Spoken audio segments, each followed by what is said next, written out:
Hello hello सबैलाई नमस्कार छ। आज तपाईँलाई म देखाउन गइरहेको छु सबैभन्दा यहाँको बेङ्गलोरको चर्चित डान्स तथा रोयल पब्लिकद्वारा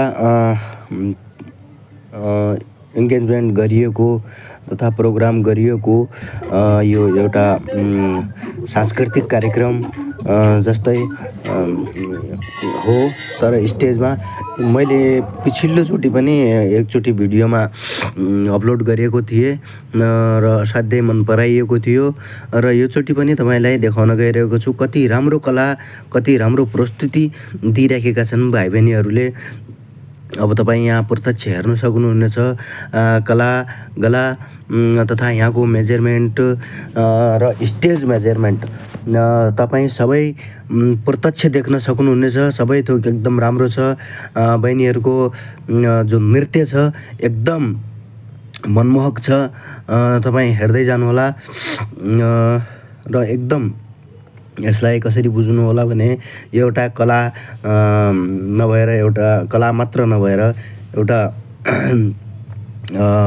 बच्चाहरूको खुसी पनि हो, उनीहरूको भविष्य पनि हो भन्न चाहन्छु। त्यही भएर उहाँहरूको एउटा सम्मानको लागि लाइक कमेन्ट गरिदिनु होला र अलिकति उहाँहरूको मनोबल बढाइदिनु होला भन्न चाहे। त्यही भएर अब यो कहाँ हो के हो भन्ने म बताउन गइरहेको छु। यो चाहिँ हाम्रो बेङ्गलोरको आरानगर स्थित चन्चन्द्रामा यो आयोजित भएको थियो र यसमा हाम्रा बच्चाहरू धेरैजसो बच्चाहरूले हाम्रा भाग लिएका थिए र नृत्य पनि गरिएका थिए। यसमा हामीले प्रत्यक्ष बसेर यो हेरेका थियौँ र तपाईँहरूलाई पनि यो भिडियो सेयर गरेर तपाईँहरूलाई पनि देखाउँ भन्ने उद्देश्यका साथ यो अपलोड गरिएको हो। त्यही भएको हुनाले उहाँहरूको मनोरञ्जन, उहाँहरूको आत्मखुसी र उहाँहरूको आत्मबलको लागि अलिकति कमेन्ट गरिदिनु होला, लाइक सेयर गरिदिनु होला। अलिकति भोइस नराम्रो आइरहेको छ मेरो, किनकि आज चिसोको मौसम कारणले गर्दाखेरि अलि बोल्न गाह्रो भइराखेको छ र यहाँका भाइ बहिनीहरू अहिले दमदार प्रस्तुति भइरहेको छ। म यहाँ गीत हाल्न सक्थेँ तर गीतले कपिराइट क्लिप दिन सक्छ। त्यही भएर मैले यसलाई हटाइदिएको छु र बिचबिचमा अलिअलि थोरै राखेको पनि छु। त्यही भएर हेर्दै जानु होला, तपाईँलाई अवश्य मिल्नेछ र तपाईँहरू पनि हेरेर यसको आनन्द लिनुहोला। अब यसलाई म अलिकति फास्ट ट्र्याकमा पनि बनाएर प्रस्तुत गर्नेछु र त्यसपछि तपाईँहरूले प्रतिक्रिया दिनुहोला भन्दै यो तपाईँहरूको माझ यसरी देखाइरहेको छु। एकैछिन म्युजिकसहित हेर्नुहोला ल। रमाइलो छ, तपाईँले हेर्न सक्नुभयो। फेरि म अर्कोचोटि देखाउनेछु र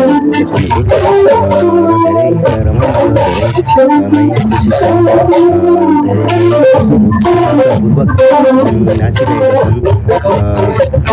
यसरी नै बच्चाहरूको खुसीको लागि हामीहरूले पनि तपस्या गरिरहेका छौँ। खुसीको लागि हामीले पनि आफ्नो कामधाम सबै थोक छोडेर यसरी हेर्न आइरहेका छौँ र उहाँहरूको स्कुल फिसदेखि लगाएर डान्स फिसदेखि लगाएर सबै थोकको हामीले मेजरमेन्टको लोड हामीले उठाइरहेका छौँ, किनकि भोलिको दिनको भविष्य उहाँहरूको उज्जवल होस् भन्ने उद्देश्यका साथ। त्यही भएर अब नृत्य लगभग सकिएको थियो र यो अर्को नृत्य हामीले जोडेर देखाउन गइरहेका छौँ। यो अर्को पार्टको नृत्य हो। अब यहाँ हेर्न सक्नुहुनेछ तपाईँले लाइट फोकसिङ, स्टेज डिस्प्लेदेखि लिएर क्यामेरा सिस्टमदेखि लिएर सबै थोक मेजरमेन्ट तथा यहाँको यो जो डेकोरेसन सिस्टम छ कति एकदम लोभदायक छ। बब्बलहरू उडिरहेका छन्। साथै सबै थोक को एकदम बारी बारीसँग राम्रोसँग प्रस्तुति भइरहेको छ। त्यसै हुनाले अब म यसलाई पनि अलिकति म्युजिकका साथ देखाउन गइरहेको छु, हेर्नुहोला।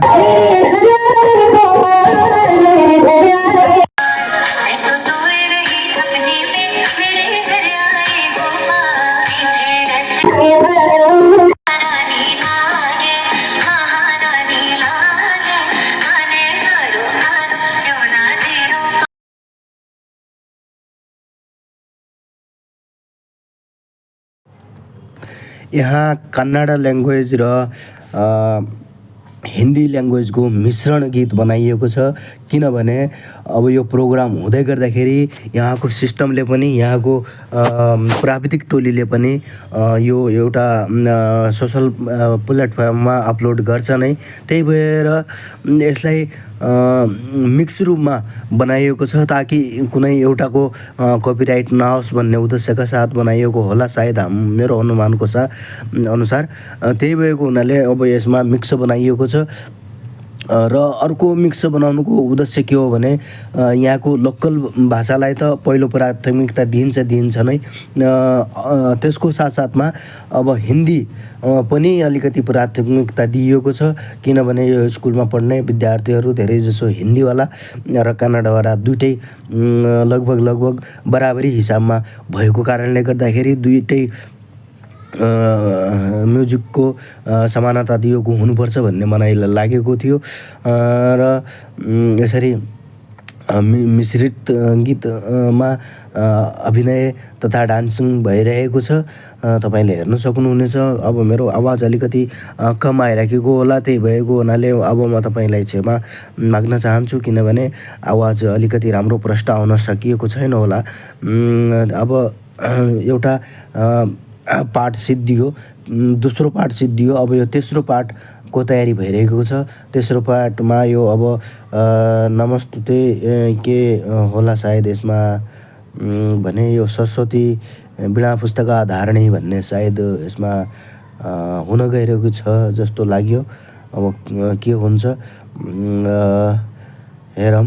अब अहिले डिस्प्ले अफ भइसकेको छ, किनभने अब अलिकति तयारीको कमी भइसकेको होला, या त कुनै टेक्निकल इस्यु छ होला, या त कुनै प्राविधिक ठाउँमा अलिकति कमजोरी आएको होला। तयारी गीतको भाषा या कुन चिजको भाषा भन्ने कुराहरू यहाँ प्रष्ट नभएर यहाँसम्म हेरिदिनु भएकोमा सबैलाई धन्यवाद र तपाईँको दिन शुभ रहोस्, तपाईँको मनोकामना पुरो होस्। त्यही भएर लाइक कमेन्ट पनि गरिदिनु होला। धन्यवाद। हजुरहरूको दिन शुभ रहोस्, मङ्गलमय होस्। धन्यवाद।